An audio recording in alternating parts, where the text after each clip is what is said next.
Magandang umaga. Sana okay kayong lahat. Join me as I show you my morning routine bilang isang direct hire ALT dito sa Japan. Nakatapos na nga akong mag-exercise at maligo dyan. Nagdiling na ako ng halaman and actually I already ate my breakfast as well. Egg at saka tinapay lang. Okay na. Pangalawang taon ko pangalan dito sa Japan bilang isang ALT. At first under ako ng isang company pero ngayon naka-direct hire na ako. Medyo mahirap at tedious talaga yung process pero kinaya naman, thank God. Sobrang laki ng difference ng work ko last year at saka ngayon. Last year nakikipag-aburon ako sa morning train. Grabe ang morning rush hours Tokyo. Talagang makikipagtulakan ka at makikipagsiksikan sa tren. Pero ngayon, sobrang relax. So ayan. And charan! At 8 to 5 na nga bigla. Bilis ng oras, no? Pero actually, 9 o'clock pa lang talagang in ko niyan sa school. Kaya, relax lang ako. So, yun na nga. Pinipare ko na yung mga dadalhin ko sa school. Gaya ng snacks. Siyempre, hindi mawawala yan. Actually, hindi ko naman talaga kailangan lahat ng dala ko na yan. Pero, okay lang. Yan, yung laptop ko na rin. Just in case kailanganin. At saka yung charger. Importante talaga yan. Kasi minsan, nalolobat yung laptop natin. And yan, actually nagdala pa ako ng extra snacks kasi gusto ko rin magbigay sa mga co-teachers ko.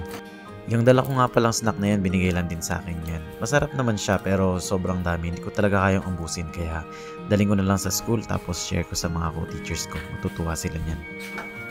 At yun nga, tumunog na yung washing machine. Kailangan ko pala talagang isampa ito. Nakapaghabol pa talaga ako ng labahin sa umaga, no? So kung isipin nyo, before 8:20 nagawa ko na lahat ng chores. And natutuwa ako kasi, it's a sense of accomplishment din sa akin. And nag-brush na nga ako and konting selfie. Bilang isang direct hire na ALT dito sa Japan, mahirap talaga lalo na hindi ako marunong mag-Japanese. Naghanap ako ng apartment on my own. Nagpatulong ako sa mga friends ko and talagang I really had to research my way in and find ways na talagang mahirap. So, ayan na nga. Nagdala ako ng paper bag para dun sa food kasi ayaw ko mapitpit yan sa bag ko.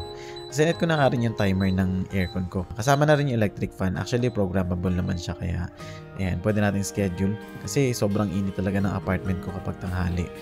Sa totoo lang, kaka-discover ko lang talaga ng features na yan. Pero ang ganda niya kasi pag uwi mo sa bahay, naka-on na talaga yung aircon tapos nawala na yung sobrang init, hindi na gaya dati. And yun na nga, nagsapatos na tayo at ready na tayong lumabas. So, samahan nyo ako at magbibisiklet tayo. Very short time lang ang pagpunta natin sa school.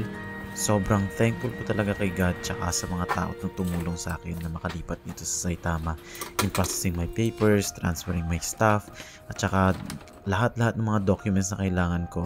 Dami ko talagang hindi alam, especially hindi ako marunong mag-Nihongo. Pero everything went well naman. As in, sobrang lapit lang talaga. At yun nga, parating na tayo sa school.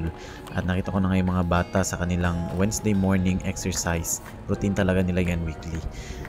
At dahil Wednesday nga ngayon, hindi ko na naabutan si principal at saka si vice principal na nag-a-assist dito sa labas. Usually, namumulot sila ng basura, nagbubuhat ng mga signs, nagwe-welcome ng mga bata, at nag-a-assist din sa traffic.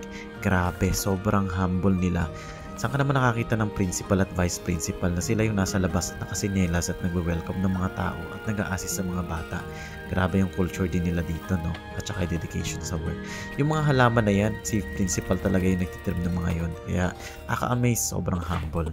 At nakarating na nga tayo ng school, too early. So, hindi ko napakita yung oras dyan, pero around na kaya na 8:24 or 8:25 ganyan. So, dito nga sa Japan, alisin mo talaga yung outdoor shoes mo at magpapalit ka ng indoor shoes. At dyan nga, bumati na sila ng good morning sa akin. Masaya naman kasi and pupunta na nga tayo sa ating station. Lahat ng ating station ay lalakad ka ng ilang araw bago ka makarating. So, pang-apat na palapag sa kabilang building po tayo. Kaya ayan, medyo malayo lang yun siya talaga. So, every time, kaya pag may nakalimutan ako sa office, talagang ang hirap, no? Yan. Sinusundan ko yung isang teacher na good morning siya ng good morning. Actually, nag-good morning din ako pero hindi ko sinasama sa... Kasi tuwing mag-good morning ako, may masasamang bata sa frame ng camera. Kaya, kinakat ko na lang. Pero, yan, English tayo mag-good morning sila. Japanese sila mag-good morning. Yan. So, ayan na ang mahiwagang stairs na kailangan nating bunuin na araw-araw. Pero maganda naman yan kasi talagang exercise at pang-apat na palapag na tayo. Nandito na nga tayo sa aking quarters at talagang mabilis lang matatapos ang araw na to. Sobrang dali lang kasi talaga at alam ko by 3:30 nasa kwarto na ako at malamang-lamang ay maglalaro ng Sudoku.